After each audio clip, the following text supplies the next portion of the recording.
અને વૈશ્વિક બજારની અપડેટ લઈને સહયોગી આરતી મહેતા જોડાયા છે। આરતી, વેરી ગુડ મોર્નિંગ। ખાસ કરીને શું સંકેતો આજે બની રહ્યા છે વૈશ્વિક બજારોથી?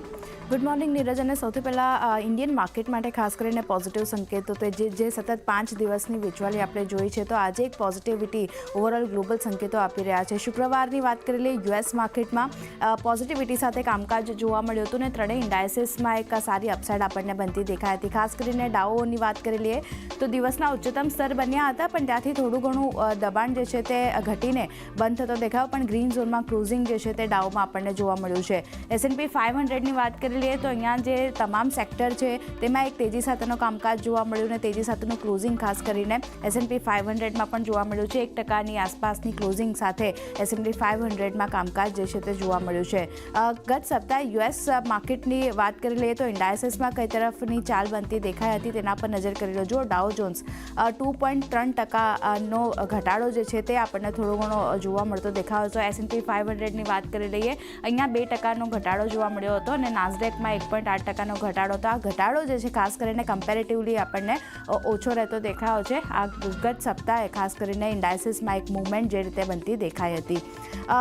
ઘણા બધા ડેટા પણ ગત સપ્તાહે મહત્ત્વના રિલીઝ થયા હતા, તેના પર પણ નજર ખાસ રાખવાની રહેશે, કારણ કે નવેમ્બરમાં યુએસના ખાસ કરીને PCE ડેટાની વાત કરી લઈએ તો જે 2.5%નું અનુમાન હતું તેની સામે 2.4% પર આપણને આ PCE ડેટા જે છે તે આવતા દેખાયા છે। કોર PCIની વાત કરી લઈએ તો અહીંયા પણ એક ઘટાડો જે છે તે આવતો દેખાયો છે। અનુમાન હતું 2.9%નું, તેની સામે 2.8% પર આ કોર PCE ઇન્ડેક્સ જે છે તે આપણને આવતો દેખાઈ રહ્યો છે।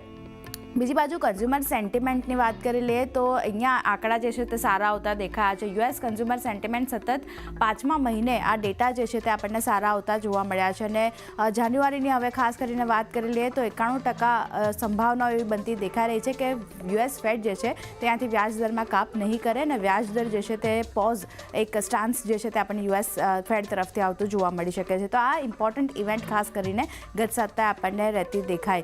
બીજી બાજુ યુએસમાં સ્થિતિ એટલે માટે થોડી ઘણી સુધરતી જોવા મળી, કારણ કે ગવર્મેન્ટ શટડાઉન જે છે જેની વાતો ચાલી રહી હતી તે અહીંયાથી ટળતું જોવા મળ્યું છે। ખાસ કરીને મધ્ય માર્ચ સુધી સરકારને ફંડની સમસ્યા નહીં જોવા મળે અને જો બાઇડનની વાત કરી લે તો તેમણે ખાસ કરીને ફંડિંગ બિલ પર હસ્તાક્ષર પણ કર્યા છે, એટલે ખાસ કરીને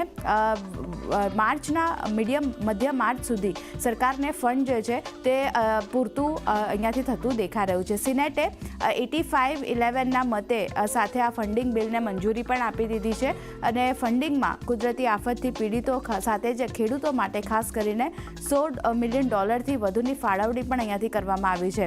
તો આ એક જે ચિંતા બનતી દેખાઈ હતી શટડાઉનની, તે અહીંયાથી થોડી ઘણી ઓછી થતી દેખાઈ રહી છે, તો એ એક પોઝિટિવ ફેક્ટર ખાસ કરીને યુએસ માર્કેટ માટે આવતું દેખાઈ રહ્યું છે। એશિયન માર્કેટની વાત કરી લઈએ, શરૂઆતી કારોબારમાં પોઝિટિવિટી અહીંયા પણ બનતી દેખાઈ હતી। કોસ્પી જુઓ, નિક્કેઈ અને તાઇવાન ઇન્ડેક્સ લગભગ 18થી લઈને 2% સુધીની પોઝિટિવિટી આપણને બધા ઇન્ડાયસીસમાં જોવા મળતી દેખાઈ રહી છે। અન્ય ઇન્ડાયસીસની વાત કરી લઈએ તો ત્યાં થોડું ઘણું શેંઘાઈમાં ફ્લેટો નેગેટિવ કામકાજ છે, પણ સ્ટ્રેટ ટાઈમ્સ અને હેંગસેંગમાં એક પોઝિટિવિટી આપણને બનતી દેખાઈ રહી છે। તો એશિયન માર્કેટ તરફથી પણ પોઝિટિવ સંકેતો છે। ગિફ્ટ નિફ્ટીની વાત કરી લઈએ, અહીંયા પણ શરૂઆત જે છે તે પોઝિટિવિટીના સંકેતો સાથે થતી દેખાઈ હતી। અત્યારે જુઓ 182 પોઈન્ટ્સની પોઝિટિવિટી, સારી એવી મજબૂતી સાથે સંકેતો જે છે તે મળતા દેખાઈ રહ્યા છે। 23,808ના લેવલ્સ ખાસ કરીને ગિફ્ટ નિફ્ટી તરફથી બની રહ્યા છે। તો સતત 5 દિવસની વેચવાલી બાદ જે રીતે યુએસ તરફથી પોઝિટિવ ક્લોઝિંગ છે, એશિયન માર્કેટ તરફથી પોઝિટિવ સંકેતો બનતા દેખાઈ રહ્યા છે, આપણા માર્કેટ પણ આજે ક્યાંય ને ક્યાંય ગેપ અપ ઓપન થાય તેવા સંકેતો બનતા દેખાઈ રહ્યા છે।